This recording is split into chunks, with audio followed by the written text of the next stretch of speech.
গোসাবার BJP বিধায়ক বিকর্ণ নস্করের অভিযোগকে ঘিরে ফের রাজনৈতিক চাপানোতরের আবহ তৈরি হয়েছে।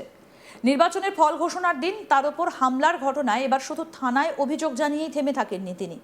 তদন্তের স্বার্থে ভবানী ভবনে হাজির হয়ে সাক্ষ্য এবং জবানবন্দি দিয়েছেন বিকর্ণ নস্কর। একই সঙ্গে তৃণমূলের সর্বভারতীয় সাধারণ সম্পাদক অভিষেক ব্যানার্জির বিরুদ্ধে উস্কানিমূলক বক্তব্য দেওয়ার অভিযোগে একাধিক তথ্য প্রমাণও তদন্তকারীদের হাতে তুলে দিয়েছেন বলে দাবি করেছেন তিনি। বৃহস্পতিবার ভবানী ভবনে গিয়ে দীর্ঘ সময় ধরে তদন্তকারী আধিকারিকদের সামনে নিজের বক্তব্য তুলে ধরেন গোসাবার বিধায়ক। তার দাবি, নির্বাচনের ফল ঘোষণার দিন ক্যানিং এলাকায় তার ওপর হামলার পেছনে ছিল পূর্ব পরিকল্পিত রাজনৈতিক ষড়যন্ত্র। বিকর্ণ নস্করের অভিযোগ, ফল প্রকাশের আগে অভিষেক ব্যানার্জির একটা বক্তব্যকে কেন্দ্র করে পরিস্থিতি উত্তপ্ত হয়ে ওঠে। তিনি দাবি করেন, ওই বক্তব্যের জেরে ক্যানিং পশ্চিমের বিধায়ক পরেশরাম দাস এবং বাসন্তীর তৃণমূল নেতা রাজা গাজীর নেতৃত্বে তার ওপর হামলা চালানো হয়। বিকর্ণ নস্করের মন্তব্য, ঘটনার দিনই তিনি ক্যানিং থানায় লিখিত অভিযোগ দায়ের করেছিলেন। সেই অভিযোগের ভিত্তিতেই তদন্ত এগিয়ে নিয়ে যেতে তাকে ভবানী ভবনে ডেকে পাঠানো হয়। সেখানে তার জবানবন্দি রেকর্ড করা হয় এবং ঘটনার বিস্তারিত বিবরণ তদন্তকারীদের সামনে তুলে ধরেন তিনি। হামলার সময় কি ঘটেছিল, কারা উপস্থিত ছিলেন এবং কিভাবে ঘটনাটা ঘটেছে সেই সংক্রান্ত তথ্যও তিনি তদন্তকারী সংস্থার কাছে তুলে দিয়েছেন বলে জানিয়েছেন। কি বলছেন বিজেপি বিধায়ক বিকর্ণ নস্কর, শুনব। আমরা যখন আমাদের বিজয় হওয়ার পরে আমাদের কার্যকর্তারা একটা বিজয় মিছিল সহযোগে আমরা গোসাবা থেকে ফিরছিলাম, সেই সময় পরেশরাম দাসের যে বিধায়ক কার্যালয় ছিল ক্যানিংয়ে বাস স্ট্যান্ডের কাছে, বাস স্ট্যান্ডের উপরেই, ওই বিধায়ক কার্যালয়ে পরেশরাম দাস রাজাগাজী উপস্থিত থেকে আমার যে বিজয় মিছিল, সেই বিজয় মিছিলের উপরে হামলা চালানো এবং এরকম বড় বড় ইট মারা হলো। আমার একটা কান থেকে বেরিয়ে গেল, একটা কানের থেকে বেরিয়ে গেছে, একটা সামনে থেকে বেরিয়ে গেল। ওই যে ইটের আঘাতে আমাদেরকে জীবনানি হয়ে যাচ্ছে, আমাদেরকে প্রাণ রাখার চেষ্টা করা হয়েছে। এবং আপনাদেরকে জানি রাখি, এই যে ঘটনাটা ঘটার আগেই, আধা ঘন্টা আগে একটি কার্যকর্তা আমাদের কার্যকর্তা আধা ঘন্টা আগে বিজয় মিছিল থেকে বেরিয়ে আসে, কারণ আমি দাঁড়িয়ে গেছিলাম আগে। এই বেরিয়ে আসার পরে ওই কার্যকর্তাদের উপরে গুলি করা হয়েছিল, যার কেসও ক্যানিং থানাতে আর নথিভুক্ত গুলি করা হয়েছিল। আমার উপরে এরকম প্রাণঘাতী হামলা চালানো হয়েছে, এই যে প্রাণঘাতী হামলা চালাবার পিছনে ওরা যখন হামলা করছে তখন বলছে বাংলার যুবরাজ অভিষেক ব্যানার্জি জিন্দাবাদ জিন্দাবাদ বলে স্লোগানও দিচ্ছে।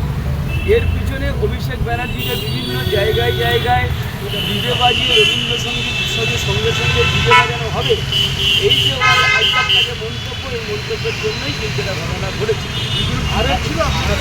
আরও জানিয়ে রাখি 2018 সাল থেকে যে 321 জন যে বিজেপি কার্যকর্তা হত্যা হয়েছে, এই যে টিএমসি হারমাত গুন্ডা বাহিনীর তরফ থেকে, তার পিছনে কিন্তু অভিষেক ব্যানার্জির প্রত্যক্ষ মদত, তার এই সমস্ত উস্কানিমূলক বক্তব্যই কিন্তু কাজ করেছে। আর কোনো রকম সমস্ত রকম পুলিশকে প্রশাসনকে ইনঅ্যাক্টিভ রেখে কোনো সাজার ব্যবস্থা করেনি। কার্যকর্তারা আমাদের প্রভাব জীবনহানি হয়েছে, বলিদান হয়ে গেছে। আর একটা বিষয় আপনাদেরকে বলি, 5ই এপ্রিল অভিষেক ব্যানার্জি গোসাবাতে গেছিল, মিটিং করতে গেছিল, নির্বাচনী জনসভা করতে গেছিল। ওই 5 তারিখে যে নির্বাচনী জনসভা করতে গেল, ওখানে গিয়েও কিন্তু আমাকে জাতিগতভাবে, আমি যেহেতু শিডিউল কাস্ট, আমাকে জাতিগতভাবে অপমান করা হয়েছিল এবং ওখানে মায়েদেরকে উস্কানিরা যাতে আমাকে ঝেঁটা জুতো মারে এবং আমাকে দিয়ে ঘর বাড়ি বাসন এসব মাজিয়ে নেয়, পরিষ্কার করিয়ে এসব কথা বলা হয়েছিল। এবং তার সঙ্গে বলেছিল যে পঞ্চায়েত স্তর থেকে শুরু করে জেলা স্তর পর্যন্ত সমস্ত লোকেদের লিস্টের কাছে তৈরি আছে, অভিষেক কাছে তৈরি আছে। 4টা এপ্রিলকে পরে অভিষেক তার হিসাব বুঝে নেবে।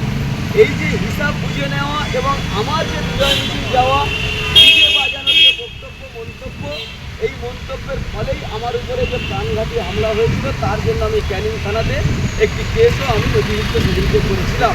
শুধু নির্বাচনের ফল ঘোষণার দিনের ঘটনাই নয়, চলতি বছরের 5ই এপ্রিল গোসাবায় নির্বাচনী প্রচারে এসে অভিষেক ব্যানার্জি তার বিরুদ্ধে উস্কানিমূলক মন্তব্য করেছিলেন বলে অভিযোগ করেছেন বিকর্ণ নস্কর। আমার কলিগ প্রসেনজিৎ কি প্রতিবেদন তুলে ধরেছেন, দেখবো এবার। তৃণমূল নেতা তথা ডায়মন্ড হারবারের সাংসদ অভিষেক বন্দ্যোপাধ্যায় আরও বিপাকে পড়লেন। এবারে তার বিরুদ্ধে সাক্ষী দিলেন গোসাবার বিজেপি বিধায়ক বিকর্ণ নস্কর।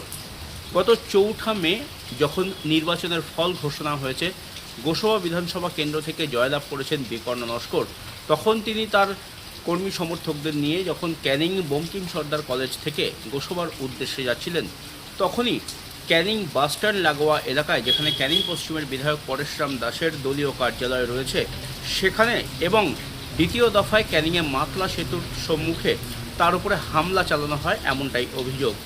অভিষেক বন্দ্যোপাধ্যায় যে ডিজে বাজানোর কথা বলেছিলেন, সেই উস্কানিমূলক কথা থেকেই কার্যত ক্যানিং পশ্চিমের বিধায়ক পরেশরাম দাসের নির্দেশে তার লোকজন এবং বাসন্তীর তৃণমূল নেতার রাজা গাজীর নির্দেশে তার লোকজন দফায় দফায় বিকর্ণর উপরে হামলা চালায় বলে অভিযোগ। এমনকি বিকর্ণকে লক্ষ্য করে ইট ছোড়া হয়, তার গাড়ি ভেঙে দেওয়া হয়, এমনটাও কিন্তু অভিযোগ রয়েছে। আর সেই ঘটনায় তিনি ক্যানিং থানায় লিখিত অভিযোগ দায়ের করেছিলেন। সেই অভিযোগের ভিত্তিতেই বিকর্ণ নস্করকে ভবানী ভবনের ডেকে পাঠানো হয় সাক্ষ্য গ্রহণের জন্য। বৃহস্পতিবার দুপুর 12টা নাগাদ বিকর্ণ এসে পৌঁছন ভবানী ভবনে, আর সেখানেই তার জবানবন্দি রেকর্ড করা হয়, তার সাক্ষ্য গ্রহণ করা হয়।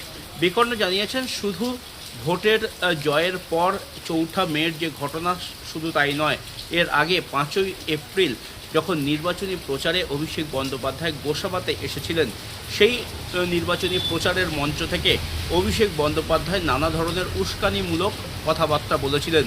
বিকর্ণ নস্কর, যিনি কিনা বিজেপি প্রার্থী ছিলেন সেই সময়, সেই বিকর্ণ নস্করের নামে নানা ধরনের উস্কানিমূলক কথাবার্তা তিনি বলেছিলেন, যার জেরে এলাকার আইন শৃঙ্খলার অবনতি হতে পারত বলেও তিনি মনে করছেন।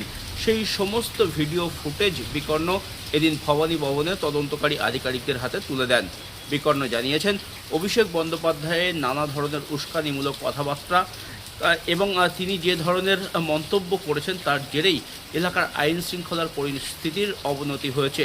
অভিষেক বন্দ্যোপাধ্যায়ের উস্কানিমূলক কথাবার্তার জন্যই, তার ডিজে বাজানোর যে কথাবার্তা, সেই সমস্ত কারণের জন্যই কার্যত গত 4 মে যখন নির্বাচনের ফল ঘোষণা হয়, সেই সময় কার্যত তার উপরে হামলা চালানো হয়। তিনি যখন নির্বাচনের ফল ঘোষণার পর দলীয় কর্মী সমর্থকদের সাথে বাড়ি ফিরছিলেন, তখনই কার্যত অভিষেক বন্দ্যোপাধ্যায়ের ওপর হামলা চলে, তাকে লক্ষ্য করে ইট ছোড়া হয়। সেই কথাই আজকে অভিষেক বন্দ্যোপাধ্যায়ের নির্দেশে যেমনটা ঘটেছে, সেই সাক্ষ্যই কার্যত আজ বিকর্ণ নস্কর, যিনি গোসাবার বিজেপি বিধায়ক, তিনি ভবানী ভবনে তদন্তকারী আধিকারিকদের সামনে তুলে ধরেন।